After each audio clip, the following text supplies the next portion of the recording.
on YouTube. This is the very latest news from Fabulous 103 and the Fabulous Pattaya Media Group. It would be great if you liked and subscribed to us.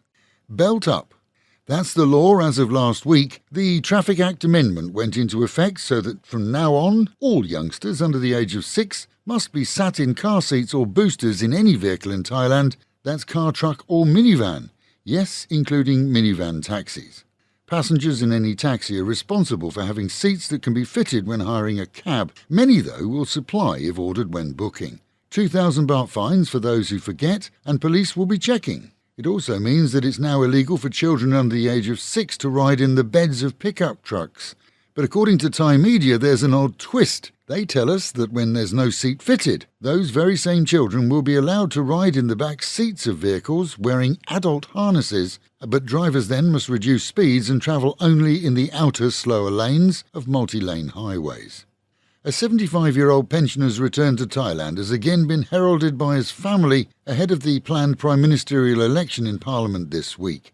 Better known as the former Prime Minister Thaksin, and to others as a marketing tool, whether or not he returns this week is of only interest to authorities, as the majority of the public appear to be bored with the repeat and rewind tales of his return to his homeland, touted to create support for the Pheu Thai party, which is now working to create a co-op of parties so that they can win this week's prime ministerial vote in Parliament. Those in bed with them? Well, the very same who outed both Thaksin and his sister. That, though, isn't an issue anymore, as his daughter wants to continue the family tradition of party leadership sometime soon.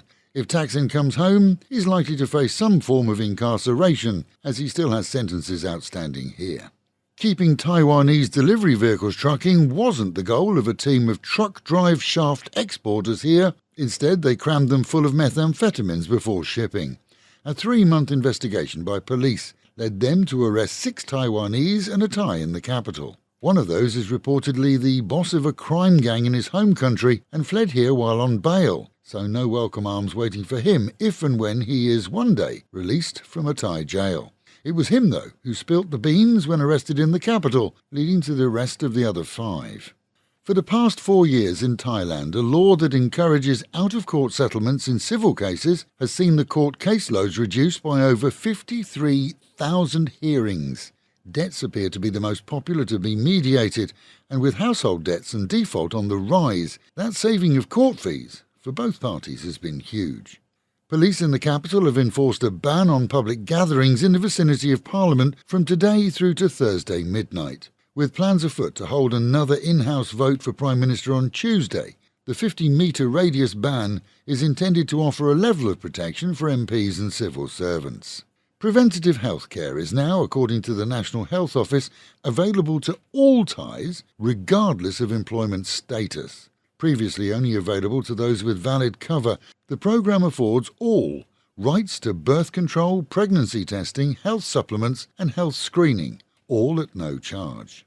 And a canny 77-year-old Scot, who always carries his phone with him wherever he goes, was counting his blessings this weekend after his canoe sunk on an Udon river late Saturday evening. As he was washed away, he managed to get onto a mudflat and call emergency services, who discovered him exhausted just before midnight Saturday. Cops noticed his car parked up as they searched, and soon after that his sunken canoe was spotted, before he was finally rescued 5 kilometres downstream. Meanwhile at home, and heavy storms early Monday morning here in Pattaya saw flooding in some areas and roads left slippery, and in many cases covered with dangerous sand washed from roadsides. The railway road was closed this morning, Monday, following a fatal crash that saw 2 vehicles lose control at the Kautalo intersection, and with more of the wet stuff on the way, it's wise to drive slowly today. The issue of workers in the nighttime industry below the minimum age was addressed by Pattaya Police from Friday through the weekend, as teams randomly visited several clubs, bars and karaokes, checking ID cards for all staff, and in many cases conducting urine testing for drugs.